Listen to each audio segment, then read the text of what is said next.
What's good, YouTube? Andre here with the DM Network, y'all. And today I just want to talk about the closeness that we are getting to hearing more about the game. But before I do that, y'all know the routine. If you're new to the channel, please subscribe. I appreciate everybody that's been doing that. It's been helping us to grow. And man, the bigger we get, the more things I want to do, be able to do with the channel and stuff like that. And it's a goal of mine. So please help me out in reaching that goal. It doesn't cost anything at all to hit the subscribe button. So take advantage of that because it's free. Now, y'all, it's March 14th. Like I told y'all exactly what would happen. Bandai is going to promote One Piece World Seeker. They're going to do a live stream. I think they're actually doing a live stream today.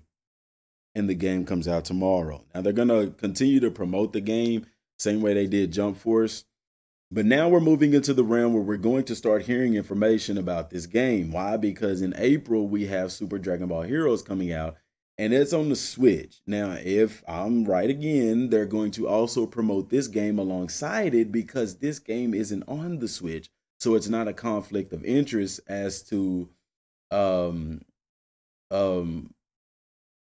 back sales from a different game. Because Super Dragon Ball Heroes is sold extremely well over in Japan, and it's going to sell extremely well here as well.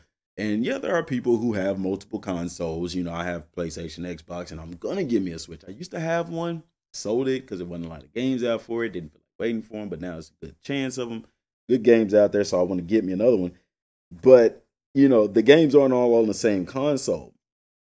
The same way they kind of talked about this game, the little bit that they have alongside Dragon Ball Fighters leads me to believe they'll do the same thing alongside Dragon Ball or Super Dragon Ball Heroes. I don't think, I say this again, I do not feel that they will wait until E3 or even Comic-Con in June and July-ish, you know, to talk about this game. That is just too long. There's too many great games coming out. The hype is going to die down. People aren't going to be talking about Bandai Namco. So, you know, that's my thoughts right there. Now, will I be getting One Piece World Seeker? Y'all, I do plan on getting that game. I think that I want to check it out for a lot of different reasons because you also have the Division 2 coming out today, which looks awesome as well. But the Division 2 is a game that you're going to have to sit down and really get into because there's so much things going on.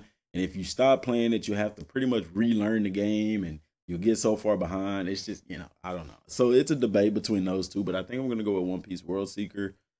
Because I do want something a bit different, you know. And I've watched a few episodes of One Piece, the anime. So I don't know much about it. So, you know, going into it kind of blind, but we'll have to see. But that comes out actually tonight at 9 o'clock, the Division does, which I'm sure if you could pick it up, you could also pick up World Seeker if it comes out. That's just the way GameStop does their thing sometimes.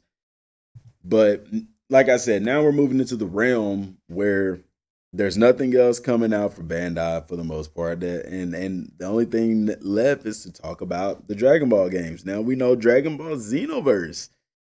On PlayStation 4, they said is moving to a new dedicated server to open up room for more things they're wanting to do in the future with online content.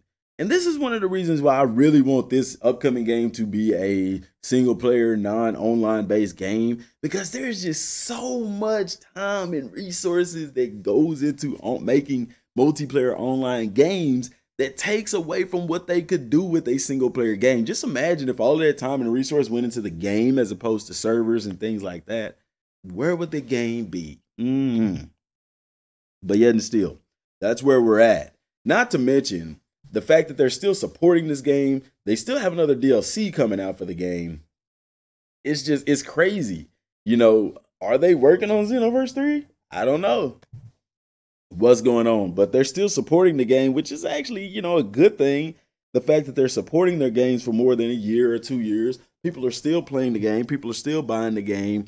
Now, news with that also said that with that transition, we will lose some things, not very important things, but if you worked for it, you grind for it, and with RNG, it's important. So to compensate for that, Bandai Namco, they're going to give us 500 TP medals, the Xenoverse people. They're going to give us 500 Time Patrol tokens or whatever. I don't know how to feel about that, y'all, because I just, you know, people grind for those drops, and they're going to reset those other things so that you can go back and play and try to get the stuff that's going to be lost in the sauce. Basically, some things you are going to lose. They said it. I don't like that. I don't like that, and that's something that, like I said, had it been a single player game, no online things, that probably wouldn't have happened. I don't know, but it's unfortunate, because the RNG, in my opinion, is horrible in Xenoverse already. I feel like if you play something, you should be guaranteed to get something based off of your work, because then you have those people who come in and play it once and they get everything, and then you have those people that you could play a mission 20, 30 times and not get what you're looking for. I don't like that. I feel like if you put in the time, the effort, the work, and you get a high rank, you should be guaranteed an item. And that's kind of like where Xenoverse falls off for me in a way.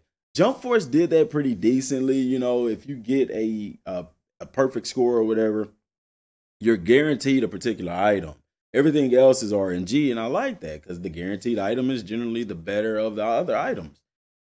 So that, that's what I really hope that they take into this game. With it being an RPG, there are going to be RNG elements. There are going to be drops, things like that, in a sense. Hopefully, anyway, that makes it a little bit more fun. But what is the RNG going to be like? What is the grind going to be like? That's the stuff that we question. It's the stuff that we kind of think about. So, just wondering about that. Now, what news will we hear first?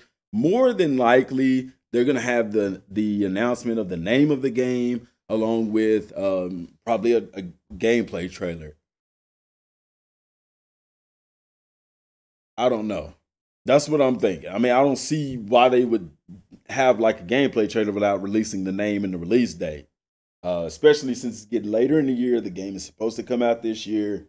You're looking at March, April, May, June, July, August, September, 6 months away.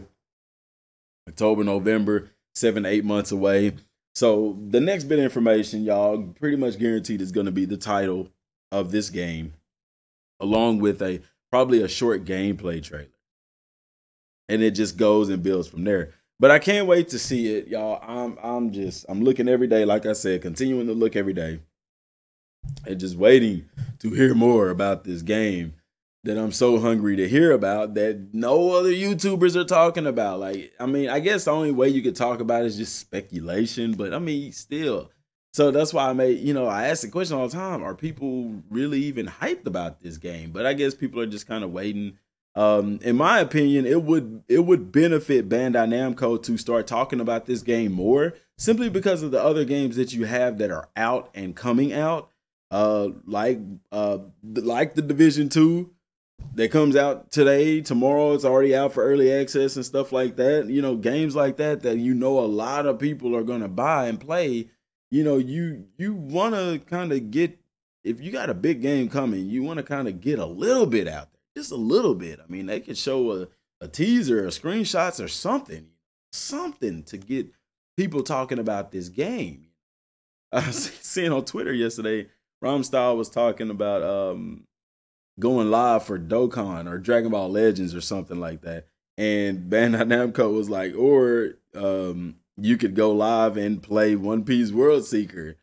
And Ron didn't even reply, And that's another thing that kind of tripped me out. I want to get to the point where Bandai Namco is talking to me on Twitter, because it does bother me, not going to lie, how, you're promoting something.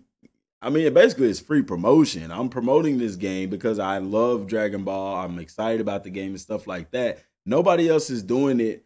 And you hope that they take notice. You hope that they take some kind of notice of that.